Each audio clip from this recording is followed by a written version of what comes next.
Στο θέμα των ξαφνικών εξελίξεων που έχουν επέλθει στον κλάδο τους και στην κατάσταση απόγνωσης που βρίσκονται λόγω της επερχόμενης εξόντωσης των μελετητών εργοληπτών μηχανικών, όπως οι ίδιοι υποστηρίζουν, αναφέρονται η πρόεδρος πτυχιούχων εργοληπτών δημοσίων έργων νομού Λέσβου Βάσο Αψόκαρδου και ο πρόεδρος του ΤΕΕ Τμήματος Βορειοανατολικού Αιγαίου, Ευστράτιος Μανολακέλης.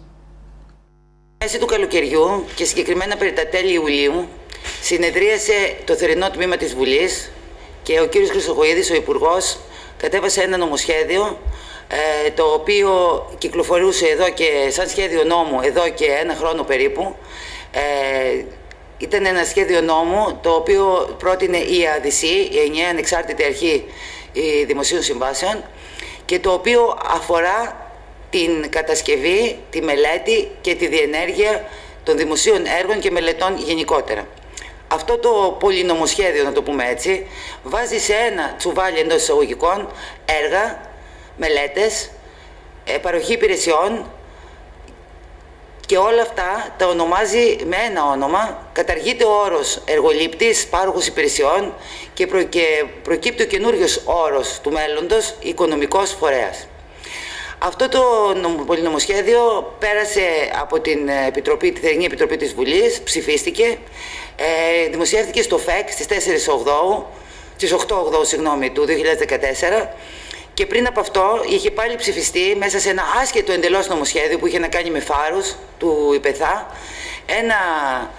μια τροποποίηση η οποία πλήττει εμάς κατά κόρον, η κατάργηση του ΜΕΕΠ, δηλαδή του Μητρώου Εμπειρίας Επιχειρήσεων όπως το ξέραμε μέχρι τώρα, και η κατάργηση των ανωτάτων και κατωτέρων ορίων συμμετοχής των εργοληπτών στις δημοπρασίες, στους διαγωνισμούς των δημοσίων έργων. Αυτά με δύο γραμμές είναι οι εξελίξεις που πλήττουν τον κλάδο μας. Γιατί τον πλήττουν? Γιατί απλούστατα αυτή τη στιγμή και καταργώντας τα κατώτερα όρια, μπορεί η οποιαδήποτε μεγάλη εταιρεία που παλαιότερα δεν μπορούσε, είχε τον περιορισμό του κατώτατου ορίου, να συμμετάσχει σε οποιαδήποτε δημοπρασία με οποιοδήποτε προϋπολογισμό. Επίσης, αυτό σημαίνει το θάνατο του μικρού εργολήπτη, ο οποίος είναι αδύνατον φυσικά, όπως καταλαβαίνετε, να πάρει ένα έργο τη στιγμή που όλες οι εταιρείες θα μπορούν να συμμετέχουν σε όλα. Όσον αφορά την ισχύ των ανώτατων ορίων, δεν έχει καθοριστεί ακόμα. Μας διαβεβαίωσαν ότι θα βγουν κάποια προεδρικά διατάγματα και το κυριότερο όσον αφορά τα ΜΕΕΠ. Τα ΜΕΕΠ ήταν ένας κατάλογος, ήταν το πτυχίο μας, το οποίο μας κατέτασε σε κατηγορίες ανάλογα με την εμπειρία του καθενός στον κάθε τομέα των δημοσίων έργων.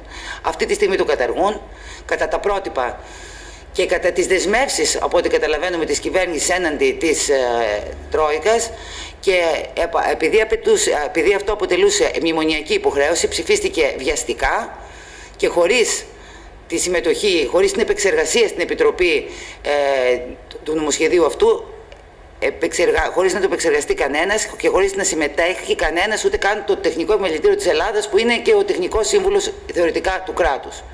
Εμείς λοιπόν σαν μηχανικοί κατά πρώτον και σαν εργολήπτες κατά δεύτερον διαφωνούμε.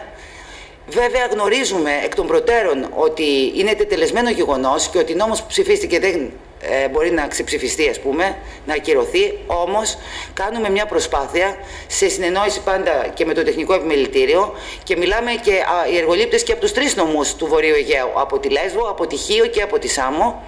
Γίνεται μια προσπάθεια επαφής με τους βουλευτές των νομών, μια προσπάθεια ενημέρωσης της κοινής γνώμης για το πρόβλημα που αντιμετωπίζουμε και για να μπορέσουμε να σώσουμε ό,τι μπορούμε να σώσουμε αυτή τη στιγμή. Να προσθέσω σε αυτά που είπε η συνάδελφος, ότι δεν είναι το μόνο πρόβλημα ότι οι μεγάλες εταιρείες θα εξαφανίσουν τις μικρότερες. Θα υπάρχει επίπτωση στο όλο σύστημα παραγωγής μελετών και εκτέλεσης των έργων. Τα κάτω όρια δεν ήταν τεχνητά όρια. Ισχύουν πολλές δεκαετίες με σκοπό τη συσσόρευση εμπειρίας και εξέλιξη των κατόχων εργοληπτικού ή μελετητικού πτυχίου.